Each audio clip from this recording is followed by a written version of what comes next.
Mhm. Welcome, Karen. Thank you for having me. My pleasure.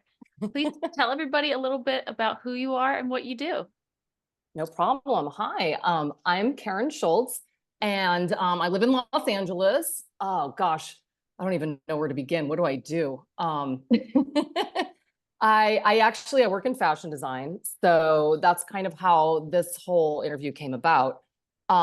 So I currently work in fashion design, but in the past I've also worked on film. So I was actually in the Costume Designers Guild, which Oh, is a union basically that allows you to work on films. So I've worked on some films. I got into that with Ruth Carter, who was a costume designer. And I currently don't really work in that genre just because I work full time at another place. Um, and what I do right now is kind of a little less exciting than some of the things I used to do in my past life. I used to design for lip service clothing, which is very much aligned with rock and roll. That is kind of a cool, do I dare say, legacy that I have under my belt that I kind of love still talking about. And mhm. it's actually really neat because a lot of the people I worked with, we all stay in touch. It was very much, I don't like to think of like work family, but I will say just because we were all such kindred spirits and the owner of Lip Service, the founder, is currently no longer alive. So, Mm. we kind of do things sometimes in his memory. So that's pretty cool. And otherwise, gosh, I always say this. I was born in the 70s.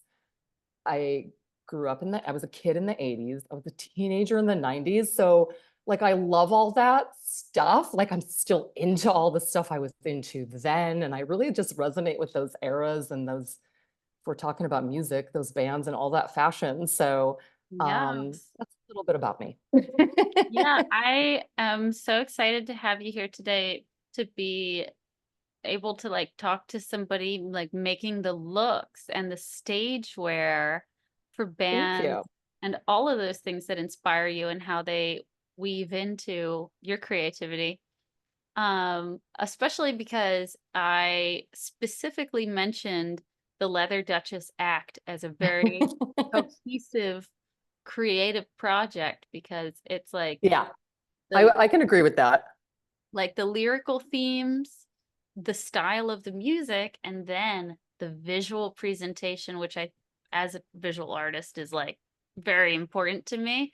To see a band present a world for us to step into during their set, and like now you're in the Leather Duchess world. And so if a band um isn't styled for the music, uh it's just, I don't know, it's Yeah, lacking to me. So I'm super happy that you're here of all thank you. the metal costume designers since I like your work.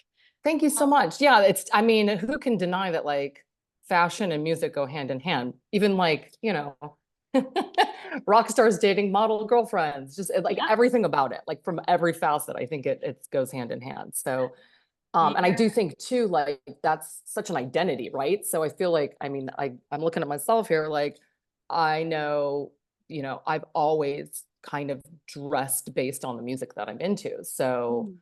I think, anybody who's a diehard does. Yeah, I mean, fashion is a visual discourse. We're signaling to each other things about ourselves, like our 100%.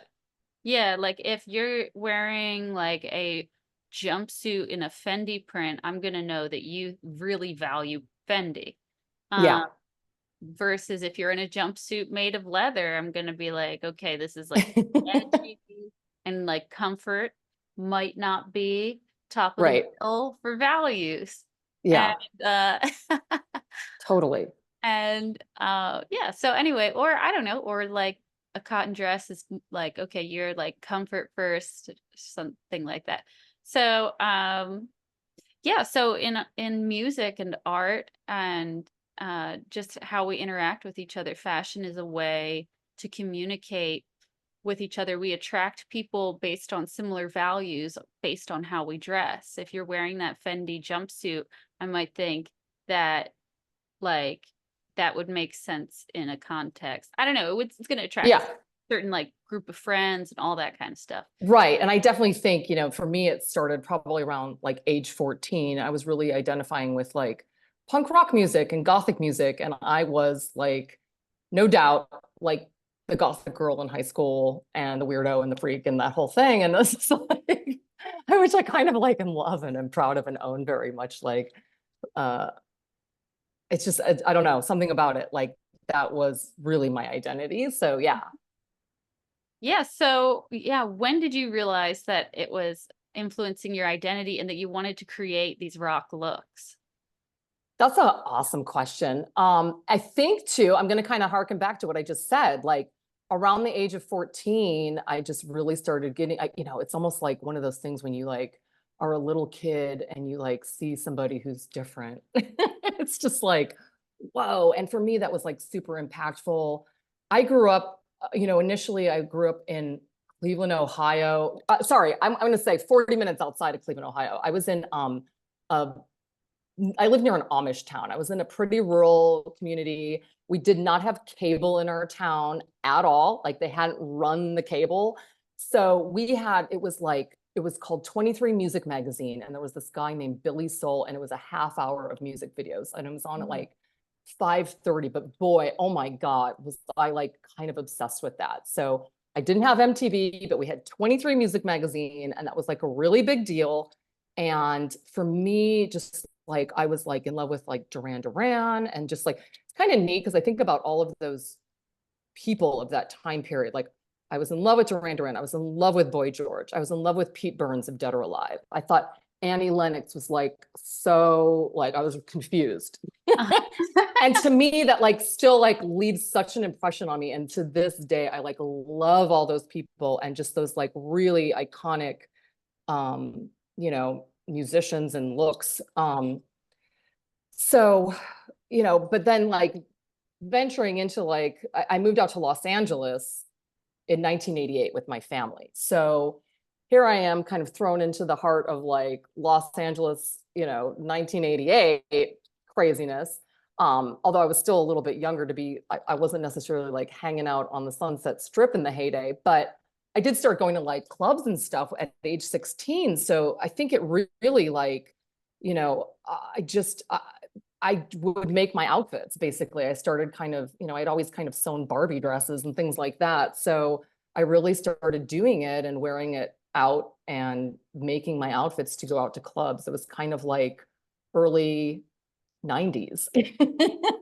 So it was like just coming off that like kind of club kid era. So we were just, I don't know, there was something about that like gothic club kid era. Like I just thought that was like the ultimate. So, Yeah. I think back too, like as far as rock and roll goes, because I know, just, ooh, like a, because this is rock goddesses, Mm-hmm. just, I remember dancing around as a kid to Baker Street by Jerry Rafferty. We had that record, and that was Oh, like Mary to this Rafferty's all right. day, Yeah. I'm just like, that's such an amazing album. Mm-hmm. And I was obsessed with, it was like Guns N' Roses was an obsession, so a bad obsession. But so I kind of think like it was more about trying to even emulate the rock stars or like just fit into that world almost. And I started making clothing. I initially didn't, to answer your question, however, I didn't initially want to go into fashion design. I wanted to go into illustration actually. And I know you paint and everything too. I checked that out. I think maybe behind you, you have some lovely All things sorts of hanging that might stuff. be yours. Yeah, are those Oh yours? yeah, I've got this lovely Doro Pesh demonic Cool. sculpture over here Awesome. with a wax effigy mask to Nice. you know burn to the rock goddess, and then other Totally. paintings of mine and stuff in Yeah, the art studio. So I yes, love it. lots of Good. stuff. That's awesome. And I do believe that's such a great like therapeutic thing. So yeah, I should do it more, but I don't anymore. But yeah, I mean, my whole childhood was drawing. My mother was a graphic designer actually in like the 60s, which is so cool. And my parents owned an art supply store. So Oh, I could ramble on and on and on. But that so is that was sounds kind like of, so much fun to have parents yeah, that own an art supply store. it was kind of nuts. So yeah, I was pretty immersed in all of that and thought I'd go into illustration or something like that. But that time period was definitely on the verge of like everything going to computer. And I was just like, I hate this. Which is interesting because now I'm kind of feeling that same way with artificial intelligence. I don't know. Mhm. That's like kind of like the next wave. Here we are like 30 years later, and I'm starting to 25, 30 years later, and I'm starting to feel all that again. But Yeah. yeah, it was just like things were turning over to computer, and I was like, I don't want to do this. Hmm. This is what I love to do, and it's not what I love to do. It's becoming not what I would love to do. So anyway, I decided to move into fashion design. Yeah. I challenge you to a daily doodle for a Yeah. week. Yeah, I Okay. challenge you. And you have to post Yeah. it where I can see it, like make an Instagram account for it. I have one. What's Go I have ahead. Yeah. a daily doodle account because I did it last year for 3 months Okay. and it was so fun. I mean, it can be anything. It can be like from like something that inspires you, like you saw like a cool pair of shoes online to like what Yeah. I don't know, it's the daily doodle. And So you're challenged. un, thank you. I accept your challenge. Unbeknownst to you, I already accepted the challenge because what's Ah, funny is I was thinking about this meeting today or our interview, and something popped up on Facebook and it was like an old doodle.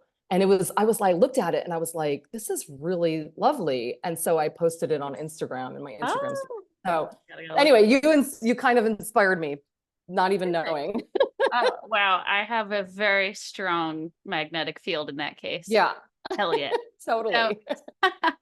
okay, but then you went to Boston and you went to the Massachusetts College of Art and Design for fashion. I did, yes, yes. And that was great. Boston is a strange city. Definitely, I definitely struggled a little bit there just based on the way I looked at the time. I was pretty outrageous looking and had a face full of piercings and blue hair down to my butt. And people weren't that nice to me back then, but it's kind of funny. But the school was awesome. And wow, what a like a, I almost like took some of the resources that they had there for granted. As I wish I could go back now and take some of those classes over because I would really, I don't want to say I would appreciate it more because I appreciated it back then, but just not really knowing how good we had it. Hmm. I took some really cool classes there. I took glass blowing. Mm. I took we had a large format Polaroid camera that was like these giant, I have them still. It's amazing. These like giant Polaroids basically that you had to Wow. pull. There's only 4 of those cameras in the world, and one of them was at Whoa. Massat. So, I just think back and it was really quite great. And I didn't really know it at that time. Mm. Um, but yeah, that's where I ended up getting my degree in fashion. And shortly thereafter, I moved back to Los Angeles. So to really start my career. And the first job I had out of college was at lip service. Oh, nice. Yeah, Really a running start. totally. And I know one other person whose work I really like that went to that college as well, and Really? Okay. may have been a little bit of a misfit. She was there for film, uh, Okay. and she now lives in LA. She's about like around the age of 40. So, Okay. I mean, definitely would have been after my time, but I love that. And there is like a alumni group out here that I should probably pay more attention to because oh yeah, I don't know if she connections. participates in it either because I Yeah. felt like you and was sort of very artsy for the New England area, which can be a very sort of preppy and like classic in that Yeah. kind of way. Uh, Yeah. area, very old money, For sure. not very multicultural. Uh, But beautiful city. Beautiful, beautiful area. very many trees, lovely So beautiful. snow. Yes. And lots of awesome, like fantastic history, fantastic cemeteries. True. So yeah. Okay, so if you could design a wardrobe for any movie of all time, which would you pick? You know, the first thing I think of is my favorite movie of all time, which is Amadeus. Oh, cool. Which I think also is for anybody who's into music, I think that's a must see because I do think that Mozart was, you know, like the rock star of the classical music world. And I know that's like movie's a little bit far-fetched, but it's so fantastic. Like, holy cow, it's amazing. And the costuming is ridiculous. But I don't know that I would want to do that because they did such a great job. They didn't need me. Um, I love one of my favorite cartoons of all time is Gem and the Holograms. And um, the fashion in Gem and the Holograms is out of this world. It And sure is. Yeah. it's amazing. And like the storylines are insanity. Like it's a very complex and mature storyline throughout. I think it was like 3 or 4 seasons. And the bands in there between the Misfits and there's a band called the Stingers. Oh my God. Unbelievable. Oh, you've got to look up the Stingers. It's Okay. insane. There's the singer is his name is Riot, and he's got this huge. Whoops, I'm getting stuck on these dumb headphones. He's got this like huge blonde hair, and they only wear black and yellow. And the girls in the band are Jinx and not Raven. Jinx, I can't remember the other one's name. Anyway, they're unbelievable. So at one point, I don't know what year it was, but they did a live action version of Gem and the Holograms, and it was very poorly received, and it looks nothing like the cartoon. It was like doesn't even follow the same storyline. It was a bomb. And so Juliette Lewis is in it. That's the only saving grace. I love her. Juliet and the Licks is rad. But God, maybe I would want to do that just because I feel like I could kill it. That would be so amazing. Can we like form a low budget like Yes. group and like everybody who has skills? Like I know Janice from Mean Mistreater actually works she and her husband work in a fabrication studio for theaters. Okay, that's You're cool. gonna do costume design. I can do some Okay. props. And Yeah, you're in it. You're in the band. oh good. Okay. Clearly. I want to know, am I in the holograms? What's the name of I don't know. You might be our lead. You might be Jem. oh She's my got an incredible voice, and I think you do too. God, I'd love to be Gem. I'd act my heart Yeah. out. Oh man. Britta Phillips was the singer for Jem, and Oh. she's awesome. She's so cool. Wait, what's her name? What Phillips? It's Britta Phillips, and she was in a band. It's her and a gentleman, like in the 90s. And I'm spacing on the name of it right now. Yeah, her voice slaps. It's insane. Yeah, like those songs, they're not easy to sing. No, She's hitting there's a those few high notes at full power. crazy, and there's a few interviews with her about that. I think she was like 18 and she just happened to be in New York and they like asked her to do this and she would go in and do these recording sessions from what I recall. And she kept saying, they kept asking me to get higher and higher. And she was like, my voice wasn't, I think she said something kind of like, my voice wasn't totally trained for that, but I thought I had to do it. So I just kept going higher and higher. So Yeah. there are a few interviews with her. She's lovely. Yeah. Check those out. Yeah. Okay, so that makes me think of 2 other rock and roll cartoons that I totally love. Okay. So, Rock and Rule that Debbie Harry sang in. What? I don't know about this. Girl, the animation in it is so on point. I love Oh it. my God. It's Okay. just like, you know, this like evil producer is like gonna take over the world and like these young people have to like sing songs to destroy him. Oh my And God. then but like the music is really good and the characters are really good. It was clearly an expensive production, but it just like didn't take off. Okay. And then the other one is The Devil and Daniel Mouse, which is more like 70s rock soundtrack. Okay. The animation is a little bit more like a 70s cartoon as well. But the Hmm. singing in that, the female singer in that movie is like, she's like Britta Phillips, where it's just like Okay.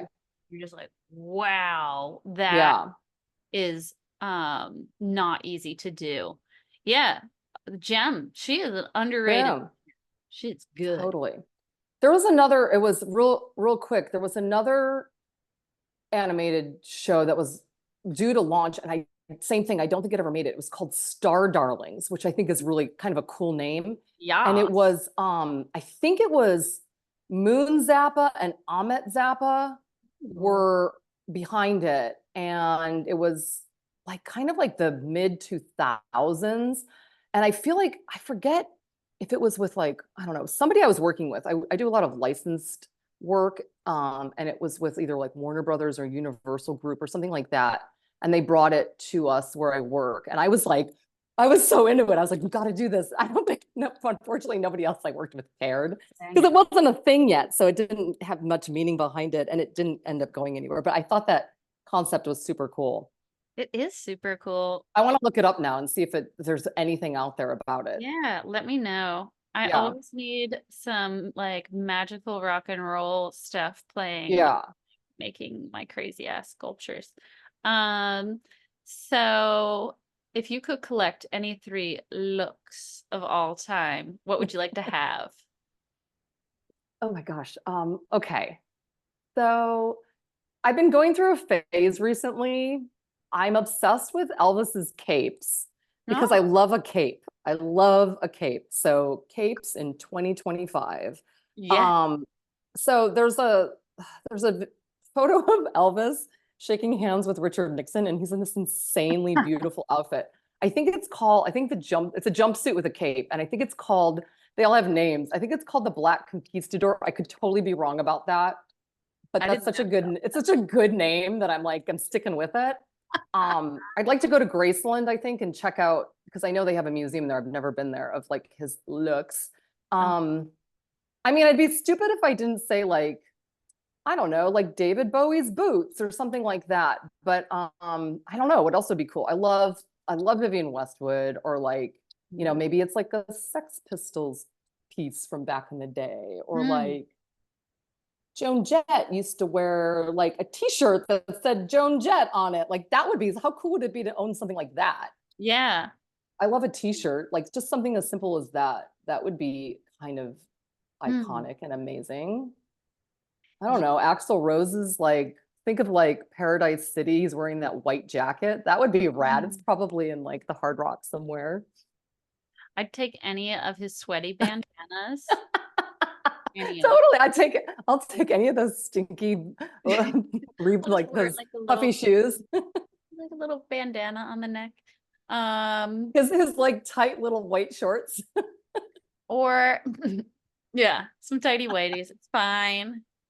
We're not Oh objectifying my him. God.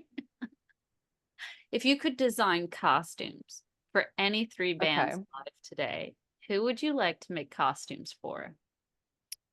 Um, so, I think about like I'm going to stick with, because this is rock goddesses, Mm-hmm. I'm going to stick with female artists here. Again, like I love Annie. I'm going to name a few. If I might go over three, if that's okay. Go Like I for love Annie Lennox, and she's, gosh, I think she's probably in her late 60s, early 70s now, and I just think she's so beautiful still. Like that to me would be really rewarding. Um, I love artists like Nina Hagen, who were just Oh like yeah. pioneers of like, early set, like, sorry, late 70s, early 80s, just like such cool style. Mm-hmm. You and I had a quick conversation about Jinx Dawson before we started this. I can't stop And I talking have, about Jinx Dawson. I'm just yeah, so obsessed I with have her. my little, totally, like, I think she's gorgeous, and like in her, I don't even know how old she is. It's like ridiculous. I love that she's completely owning it at whatever awesome age she is. Up and coming band, or like newcomer bands. I love, like, here in Los Angeles, I actually really like Starcrawler, Hmm. Arrow. Wild is her name. I mean, she's like 6'5". She's not really 6'5", but let's say she's like legit 6'2", Mhm. and she's built like it's insane. Like she doesn't look real. Like she'd be cool to design for just because her look and everything about her is pretty intense and outrageous. Um, there's another band I really like in LA called LA Witch, which is really cool, and Yeah, they've been touring around. Yeah, I've like got I their like them. Yeah, same. So, and that's it's funny because I kind of lean into older bands a lot, like anything again from the 70s or 80s, but I do like a few new bands, and I think maybe that would be cool. So vinyl. yeah, I'm gonna throw those out there. Another one I love who still plays is Eva O. And she's just here. She was in Christian Death, and she still plays here in Los Angeles. I think that would be a fantastic interview, by the way. So I'm I gonna wrote throw it that down. out there. I She's have, pretty, I think she's pretty accessible, and she'll play from time to time. And she is just, she's gorgeous. She's rad. She's decked in black. She's kind of got a, kind of in the same world as Jinx, but she's got kind of this like mean masculine voice, but she's just everything. And like, I don't think outside of like, the gothic death rock world that anybody really even knows, I shouldn't say that no one knows who she is, but like she was in a band called the Superheroines back in the day too. And that's that would be a rad interview. I honestly don't know that much about her. So hey, if you know her Instagram, shoot it over to yeah, me. I'll DM her. I Uh, will. Eva O would be cool to dress. Thank you. That's always helpful. It's always helpful when the girls, continue the ripple and help me find more. Sure. Um, yeah, Nina Hagen is so smart. I admire her so much. She definitely influences the way that I sing because Really. yeah, I love the way that she invents a different sound for every note that she Totally. sings. That is very hard to do right. Yeah. I Okay. mean, you can like get into a rhythm of doing it, but most people will sing in like one kind of voice through an entire song, but she changes not just like oh, everybody admires oh, this French band that is really good whose name I can't think of. um Tears of Heroes is their like famous album. Anyway, the singer, he Okay. sort of alternates between clean singing and a burn on every other Okay. line. But Nina Hagen goes from a burn to It's a ridiculous. vibrato to Right. like an E sound that's very nasally, and a character voice that's like girly, and then an Yeah. anger. And yeah, that's some very clever stuff. So I don't think she gets enough recognition at all. no, and um guys love Lemmy, but they loved Lemmy loved girls. He loved Nina Hagen. He loved Okay. Wendigo. He loved Yeah. Cycle Sluts from Hell. Samantha Fox. Yeah, he was a real supporter of women. So if these guys really want to emulate Lemmy, Yeah. There you go. girls. That's a So good one. yeah. Oh, you like Lemmy. So anyway, um, looking back, what was a big decision you made that turned out to be a great choice? This is kind of funny. So I hope this doesn't sound too blasphemous. But when I was like, and then there's a bigger like lesson behind this. When I was like maybe 13 or something, I was raised Catholic, and when I was 13, I remember I was into like hair metal music and like starting to get into punk rock music. And I was just like, yeah, I don't know about this. Like, I'm not into religion. I always thought it was weird. The nuns where I had to like, I remember like asking a few questions, and like, I remember one girl asking one of the nuns, like, what came first, Jesus or the dinosaurs? And she like freaked out on us. And it was just like this rage. And I was like, what? I'm like it was very confusing as a child, right? I'm sure some people listening can relate to this, but So I feel like when I was like 13, I was just like, I remember my dad asking me, I was just like, I don't believe in God. And he was like, well, what do you believe in? And I was like, I believe in myself. And Mhm. like to me, that was like honestly this like pivotal moment. And I'm not even joking, where like I kind of stopped being afraid of things. Hmm. Um, like I was, I was a pretty like social child, but I was also like really afraid. And back in the 80s, it was like satanic panic. And I just thought like the devil lived in my walls. And like, I mean, my family wasn't like outrageously religious or anything, but I just had it in my head that like the devil was going to get me Hmm. and like just stuff like that. It was nuts. And once I like got rid of that in my life, like everything changed. Huh. Like I became like a real person and I stopped being like afraid of anything. And now I feel like I'm pretty fearless. So that's the lesson. It's not like whatever, you can believe in whatever you believe in, but just like whatever you do, still need to believe in yourself. That's the moral of the story. That is so true. People they turn to different like node load stars as they move through life, and it's like, maybe as children we have like these moral load stars, and Yeah, then we start to turn like, okay, now my Roth IRA is my load star, but it's like only as long as the US dollar stays intact, and so you right. still have to believe in yourself.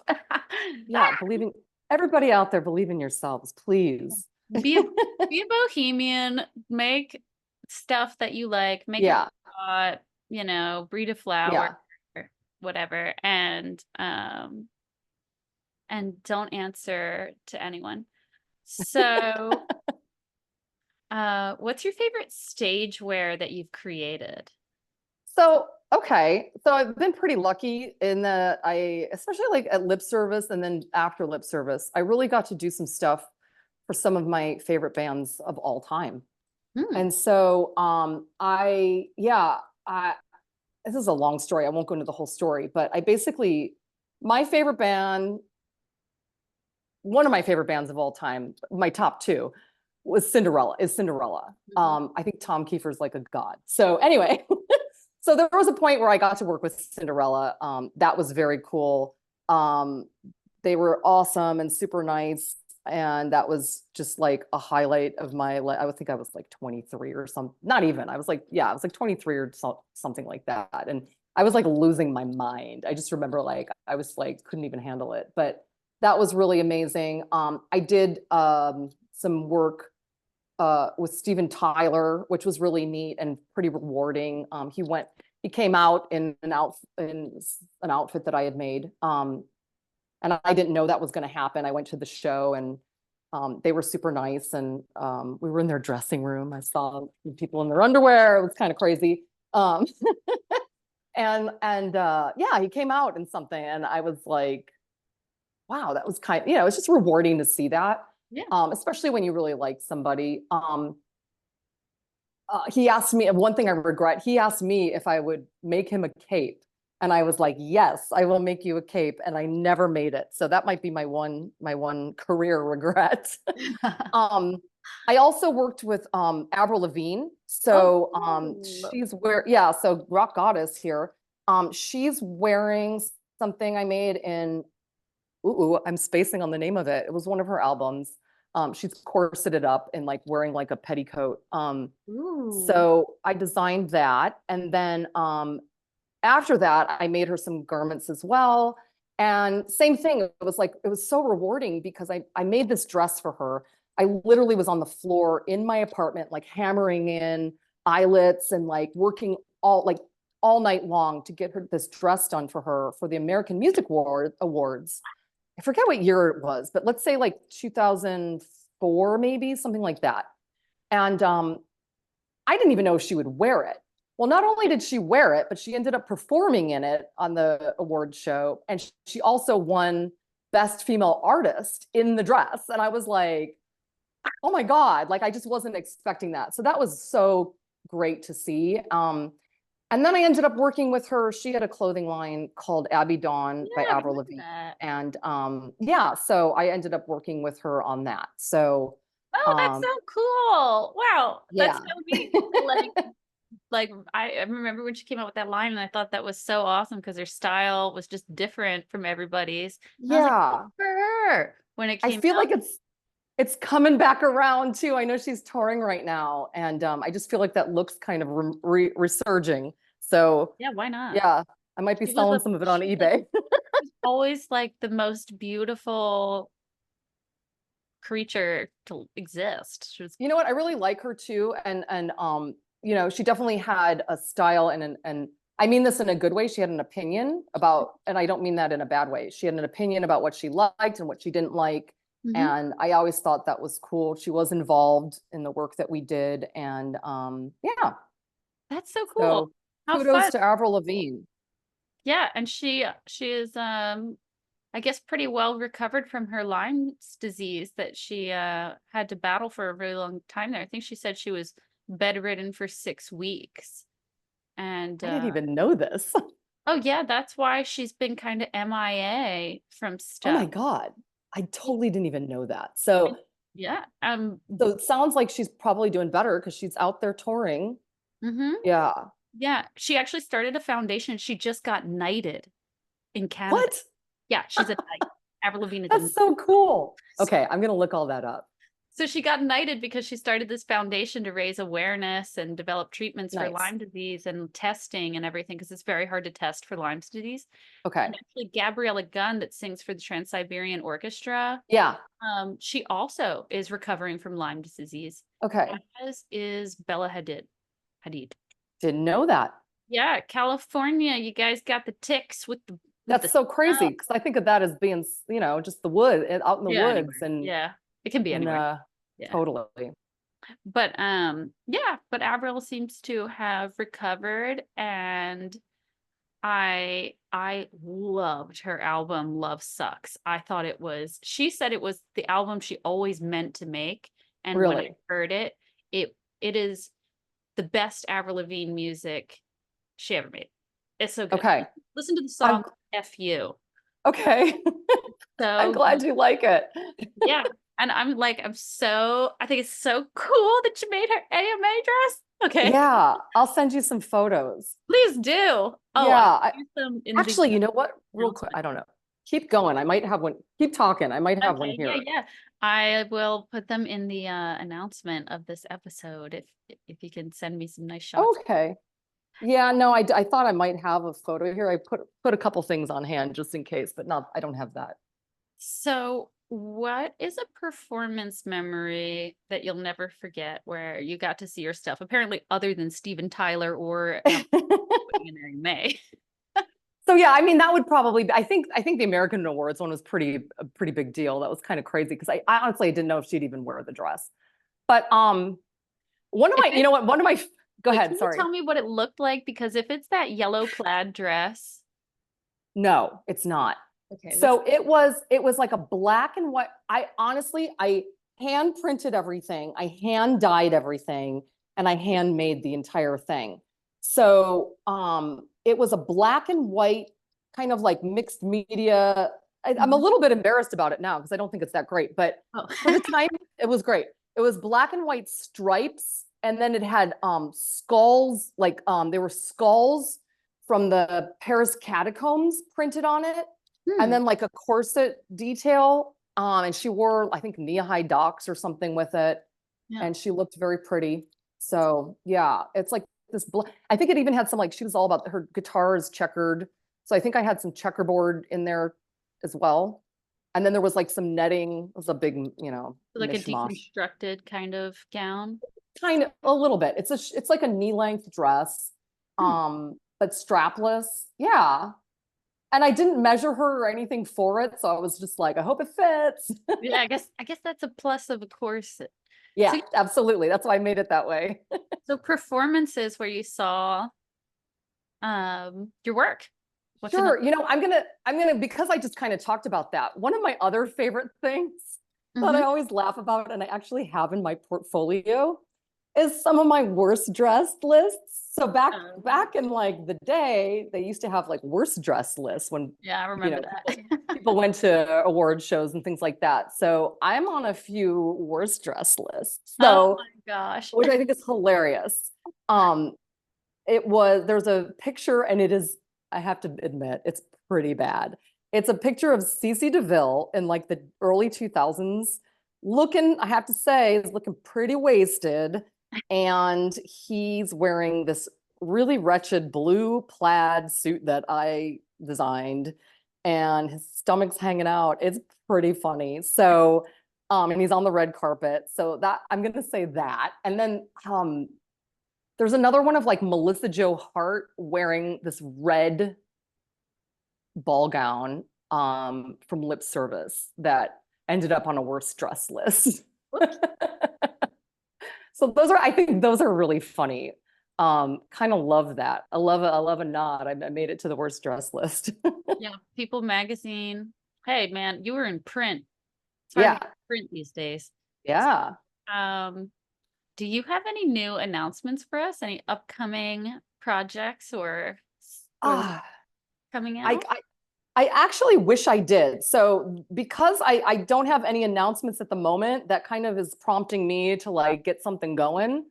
So you know, I've been working a lot Mhm. at that my 9 to 5, which is more like a 8:30 to 8 o'clock sometimes job. And then yeah, even today I have off and I'm answering texts. So I don't totally, but that kind of is a good reminder to myself and everybody else to kind of take time for yourself and get some things going that you love to do. Because Yeah. I wish I had something awesome to announce. Well, yeah, you got to make my Gem and the Holograms costume. Okay, there we go. That's what I'm announcing. Okay, cool. And how can everybody follow what you do and check out your work and all of that? Yeah, so I mean, as far as Instagram goes, I am Unholy Blonde. What? Where did that come from? On Instagram, and I have another page too that's kind of stupid. I started it and I'm like, what am I doing? Um, it's it's called 80s Ladies Car Club because I love cars.